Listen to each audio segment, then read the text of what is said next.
સર્વપ્રથમ હું બકુલેશ્વર નિંબાર્ક સાહેબનો હું ખૂબ ખૂબ આભાર માનું છું કે જેમણે મને યુટ્યુબ ઉપર મારા લખાણને પ્રસારિત કરવા માટે પ્રોત્સાહિત કરેલ છે। હું મારો પરિચય આપું છું। મારું નામ રમેશભાઈ અમૃતલાલ કુબાવત, મૂળ વતન વાંકિયા ધ્રોલ, જિલ્લો જામનગર। હાલમાં નિવૃત્ત શિક્ષક તરીકે હું રાજકોટની અંદર રહું છું। ફરીથી આભાર માનું છું। આજના આધ્યાત્મિક સત્સંગમાં ધર્મ એટલે શું આ બાબતની આપણે વાતો કરીશું। સનાતન ધર્મ એટલે હિન્દુ ધર્મ। હિન્દુ ધર્મની અંદર ધર્મનું સ્થાન પ્રથમ રાખવામાં આવેલ છે। આપણે 4 પાયાઓ છે હિન્દુ ધર્મના: ધર્મ, અર્થ, કામ અને મોક્ષ। આની અંદર ધર્મનું સ્થાન પ્રથમ છે। તો આપણે આજે ધર્મ એટલે શું એ બાબતની વાત કરીશું। ધર્મ એ વર્ષોથી નહીં પરંતુ સદીઓથી પડાતો આવ્યો છે અને જીવન સાથે વણાયેલ છે। ધર્મની વ્યાખ્યા જુદા જુદા વિદ્વાનોએ જુદી જુદી કરી છે। ધર્મ અમુક વૈજ્ઞાનિકોના કહેવા મુજબ ધર્મ એટલે જીવન જીવવાની કળા કે જેણે મનુષ્યને પશુમાંથી માનવ બનાવેલ છે। ડાર્વિનના કહેવા મુજબ એમ કહેવાય છે કે પહેલાં મનુષ્ય વાંદરાઓ હતા, પરંતુ ધર્મના સત્સંગમાં આવવાથી તે મનુષ્ય જેવું જીવન જીવવા લાગ્યા। તો પણ હાલમાં પણ ધર્મ વગર જો કોઈ મનુષ્ય જીવતો હોય તો એ પશુ સમાન છે અને સાચા અર્થમાં ધર્મ જ મનુષ્યને જીવન જીવવાની રીત બતાવે છે। મનુષ્યના મનની અંદર 2 વૃત્તિઓ પડેલી હોય છે। પહેલી વૃત્તિ છે એ દાનવીય છે અને દેવની છે।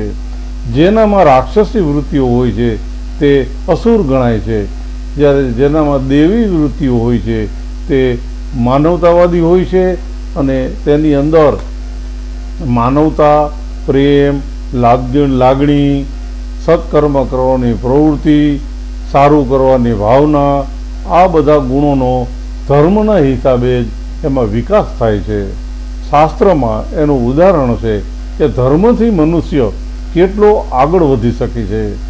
આપણે રામાયણનો પ્રસંગ છે, આપણે જાણીએ છીએ કે નારદ મુનિ ને જંગલની અંદર લૂંટારા નામનો મળેલો નાસ્તિક વ્યક્તિ મળેલો કે જેને નારદ મુનિના સંપર્કમાં આવવાથી એ વાલીઓ છે એ વાલ્મીકી ઋષિ બની જાય છે અને તે ઋષિએ જે રચના કરી તે રામાયણ છે। આમ અધર્મમાંથી, નાસ્તિકતામાંથી ધર્મની વૃત્તિ નારદ મુનિના સત્સંગમાં આવવાથી તે મહાન ઋષિ બની જાય છે અને આપણો ભારતીય સંસ્કૃતિનો શ્રેષ્ઠ ગ્રંથ જે રામાયણ છે એને લખેલું છે, આપણે સૌ જાણીએ છીએ। આમ ધર્મનું પાલન કરવાથી માનવની અંદર મનુષ્ય વૃત્તિની સાથે સાથે ઐશ્વર્ય ગુણ મળે છે અને જે મનુષ્યનો ભવ સુધારી નાખે છે। આપણે વિભીષણનું ઉદાહરણ પણ જોઈએ છીએ કે ધર્મનું આચરણ કરતો હોવાથી હનુમાનજી મહારાજ લંકાની અંદર આખી પૂરી લંકા બાળી નાખે છે, પરંતુ વિભીષણનું ઘર બાળતા નથી।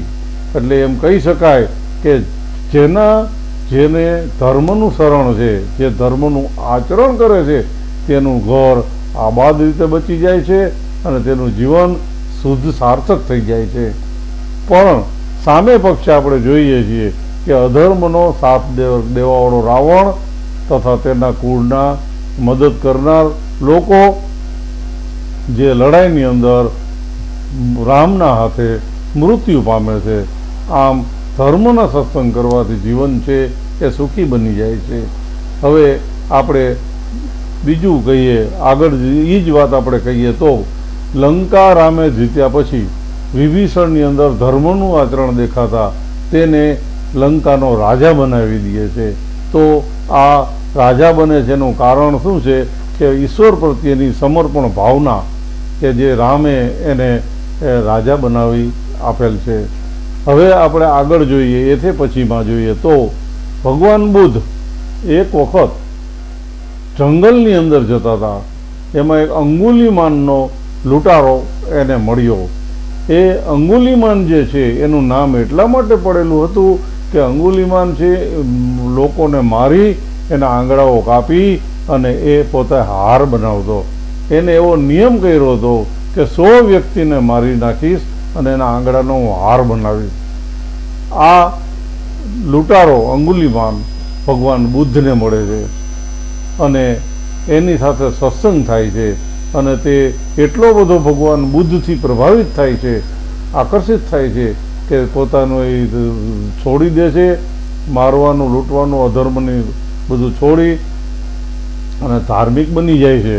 એ આપણે જોઈએ છીએ ભગવાન બુદ્ધનો એ વિશ્વાસોમાં વિશ્વાસુ શિષ્ય બની જાય છે અને એ પોતાનું જીવન છે એ સુધારી નાખે છે. તો મહાપુરુષોના આચરણમાં આવવાથી, તેના સત્સંગમાં આવવાથી, ધર્મ અપનાવવાથી એ શ્રેષ્ઠ વ્યક્તિ મહાન બની શકે છે.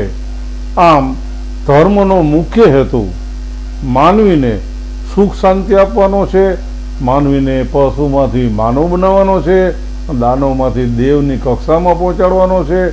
એટલે જ આપણે વર્ષો થઈ ગયા છતાં પણ મીરાબાઈ છે, નરસિંહ મહેતા છે, એ સર્વોચ્ચ ભક્તિ દ્વારા, ધર્મ દ્વારા આપણે તેને યાદ કરીએ છીએ અને જીવન છે એ ભક્તિમય બનાવવા માટેનું આપણને પ્રેરણારૂપ આપે છે. ટૂંકમાં આપણે કહીએ તો માનવમાં દાનવ જે વૃત્તિઓ પડેલી છે તેને ધર્મ દ્વારા ઈશ્વરીય વૃત્તિમાં વિકાસ કરવાનો છે અને ઈશ્વરીય ગુણો અપનાવવાના છે. આજે આ ધર્મ વિશેનો સત્સંગ પૂરો થાય છે. મારી વાત સાંભળી તે બદલ સર્વનો આભાર. જય સિયારામ.